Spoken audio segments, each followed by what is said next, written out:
श्रीराम जय राम जय जय राम. मी कोणीतरी आहे ही वृत्ती घातक. पुष्कळ लोकांच्या अडचणी ऐकून असा विचार मनात आला की जगातल्या सर्व दुःखांचे मूळ देहदुःख आणि पैशाची टंचाई ह्यात मुख्यतः साठवलेले आहे. या दोन्ही गोष्टीत जर मदत करता आली तर पुष्कळ लोकांना सुखी करता येईल असे वाटू लागले आणि त्या दृष्टीने विचार सुरू झाला. पैशाचा विचार करता असे दिसले की आपण लंगोटी घातलेली, जवळ पैसा नाही आणि त्याचा लोभही नाही. आता दुसऱ्याला पैसा द्यायचा म्हटले म्हणजे त्याचा प्रथम आपल्या ठिकाणी लोभ उत्पन्न केला पाहिजे, तरच तो मिळवावा अशी बुद्धी उत्पन्न होईल. नंतर पैसे मिळवणे आणि त्याच्यानंतर तो गरजवंताला देणे. पण हे करणे वाटते तितके सोपे नाही, कारण दुसऱ्याला देण्याकरिता पैसा मिळवावा म्हणून जो लोभ प्रथम आपल्या ठिकाणी उत्पन्न केला तोच पैसा सोडताना आपल्या आड येईल आणि दुसऱ्याला पैसा देण्याची बुद्धी मारील. म्हणजे परिणाम असा होणार की दुसऱ्याला पैसा तर देता आला नाहीच, पण आपल्या ठिकाणी मात्र आधी नसलेला पैसाच लोभ उत्पन्न झाला. ह्यात दुसऱ्याचे काम तर नाहीच आणि स्वतःचे नुकसान झाले. दुसरी बाब देहसुखाची. ज्याची देहबुद्धी मेलेली आहे त्याला दुसऱ्याच्या देहदुःखाची जाणीव होऊ शकत नाही. म्हणजे दुसऱ्याचे देहदुःख नाहीसे करावे अशी बुद्धी होण्याकरिता स्वतःच्या ठिकाणी देहबुद्धी जागृत करावी लागेल. समजा इतके केले आणि दुसऱ्याचे देहदुःख निवारले तरी त्याला पुन्हा देहदुःख भोगावे लागणारच नाही असे कसे होईल? आज झालेली पोटदुखी बंद केली तरी कालांतराने त्याला ताप किंवा इतर आजार येणारच नाही असे कसे होऊ शकेल? म्हणजे देहदुःख कायमचे टाळता येत नाही आणि पैसाही देता येत नाही. अशाने जगाला सुखी तर करता येत नाहीच, पण आपल्या स्वतःच्या ठिकाणी मात्र नसते दोष उत्पन्न केल्यामुळे स्वतःची अवनीती केल्यासारखे होऊन नुकसान मात्र पदरात पडते. म्हणून रामाची प्रार्थना केली की असल्या गोष्टी करण्याची शक्ती आणि बुद्धी मला देऊ नकोस. बालपणाची सरळ वृत्ती नाहीशी व्हायला दोन मोठी कारणे आहेत. एक पैसा आणि दुसरे विद्या. दोन्हीपासून मी कुणीतरी श्रेष्ठ आहे ही वृत्ती उत्पन्न होते आणि ती घातक असते. मी कुणीतरी आहे असे वाटण्यापेक्षा मी कुणाचा तरी आहे असे वाटणे हिताचे आहे. जगातले अत्याचार, अनीती, अधर्म, असमाधान या सर्वांचे कारण हेच की मनुष्य जास्त लोभी झाला आहे. देवाची ज्याच्यावर कृपा आहे त्याला तो पोटापुरता पैसा देतो, पण ज्याची परीक्षा पाहायची त्याला भगवंत जास्त पैसे देतो. श्रीराम जय राम जय जय राम. चैतन्यवाणी. आपल्याला हव्या त्या गोष्टी देण्यामध्ये भगवंताची खरी कृपा नसून असेल त्या परिस्थितीमध्ये आपले समाधान टिकणे ही त्याची खरी कृपा होय. श्रीराम जय राम जय जय राम. राम कृष्ण हरी.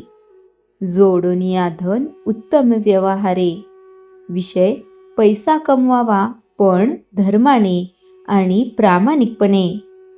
जोडोनिया धन उत्तम व्यवहारे, उदास विचारे वेच करी. उत्तमची गती तो एक पावेल, उत्तम भोगील जीवखाणी. परोपकारी नेणे परनिंदा, परस्त्रिया सदा बहिणी माया. भूतदया गाई पशूंचे पालन, तान्हेल्या जीवन वाना माझी. शांती रूपे नव्हे कोणाचा वाईट, वाढावी महत्व वडिलांचे. तुका म्हणे हेची आश्रमाचे फळ, परमपद बळ वैराग्याचे.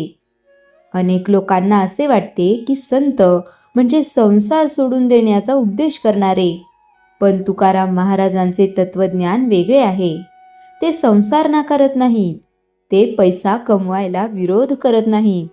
उलट ते म्हणतात, धन जोडा, पण उत्तम व्यवहाराने जोडा. आजच्या काळात हा अभंग खूप महत्त्वाचा आहे, कारण पैशासाठी माणूस काहीही करायला तयार होतो. खोटे बोलतो, फसवणूक करतो, नातेसंबंध तोडतो. पण संत सांगतात, पैसा कमवा पण माणुसकी गमावू नका. जोडोनिया धन उत्तम व्यवहारे. महाराज धन कमवायला मनाई करत नाही, कारण संसार चालवण्यासाठी पैसा आवश्यक आहे. मुलांचे शिक्षण, घर खर्च, औषधोपचार या सर्वांसाठी पैसा लागतो. पण प्रश्न आहे, तो पैसा कसा मिळवला? उत्तम व्यवहार म्हणजे काय? प्रामाणिकपणा, सत्य, न्याय, कष्ट, विश्वास. 2 व्यापारी होते. एक फसवणूक करून पैसा कमवत होता, दुसरा प्रामाणिकपणे व्यापार करत होता. काही वर्षांनी पहिल्याकडे पैसा होता पण प्रतिष्ठा नव्हती. दुसऱ्याकडे पैसा आणि मान दोन्ही होते. म्हणून संत म्हणतात, व्यवहार उत्तम असावा. आज अनेक लोक म्हणतात, काळ बदलला, प्रामाणिक राहून काही होत नाही. पण संत सांगतात, अप्रामाणिकपणे मिळालेला पैसा सुख देत नाही. उदास विचारे वेच करी. उदास म्हणजे अलिप्त. याचा अर्थ पैसा कमवा पण पैशाचे गुलाम बनू नका. पैसा खिशात असावा, डोक्यात नसावा. एका श्रीमंत माणसाला विचारले, तुमच्याकडे किती संपत्ती आहे? तो म्हणाला, जेवढी मी दान केली तेवढीच माझी आहे, बाकी सर्व इथेच राहणार आहे. पैशाचा उपयोग. पैसा साधन आहे, ध्येय नाही. परोपकारी नेणे परनिंदा. हा अभंगाचा अत्यंत महत्त्वाचा भाग आहे. परोपकार, दुसऱ्यांच्या उपयोगी पडणे, गरजूंना मदत करणे, एखाद्याला धीर देणे, एखाद्याच्या दुःखात सहभागी होणे. परनिंदा. आज सर्वात स्वस्त गोष्ट कोणती? तर दुसऱ्याची निंदा. संतांची शिकवण, दुसऱ्यांचे दोष पाहू नका, स्वतःला सुधारा. एकदा का व्यक्तीने संतांना विचारले, मी आध्यात्मिक प्रगती कशी करू? संत म्हणाले, दुसऱ्यांचे दोष मोजणे बंद कर. परस्त्रिया सदा बहिणी माया. आजच्या काळात हा संदेश अधिक आवश्यक आहे. स्त्रीचा आदर. प्रत्येक स्त्रीकडे आई, बहीण किंवा मुलगी म्हणून पाहावे. ज्या समाजात स्त्रियांचा सन्मान होतो, तो समाज प्रगत होतो. घरातील संस्कार. मुलांना लहानपणापासून स्त्रियांचा आदर शिकवला पाहिजे. हेच खरे संतांचे शिक्षण आहे. भूतदया गायी पशूंचे पालन. भूतदया म्हणजे सर्व जीवांवर दया. केवळ माणसांवरच नव्हे तर पशु, पक्षी, वृक्ष यांच्यावरही प्रेम करा. तुकाराम महाराजांच्या जीवनात अनेक प्रसंग आहेत, ज्यात त्यांनी जनावरांवर प्रेम केले, कारण त्यांना प्रत्येक जीवात विठ्ठल दिसत होता. आज पर्यावरणाचा नाश होत आहे, झाडे तोडली जात आहेत, प्राण्यांवर अत्याचार होत आहे. संतांचा हा संदेश आज अधिक महत्त्वाचा ठरतो. शांती रूपे नव्हे कोणाचा वाईट. शांत स्वभाव हा मोठा गुण आहे. रागाचे नुकसान. रागामुळे घरातील वातावरण बिघडते, नाती तुटतात, मन अशांत होते. संतांचा मार्ग, शांत रहा, समजून घ्या, माफ करा. वाढवी महत्त्व वडिलांचे. आईवडिलांचा आदर करा, वडीलधाऱ्यांचा सन्मान करा. आजची समस्या, वृद्ध आईवडील एकटे पडत आहेत, मुलांकडे वेळ नाही.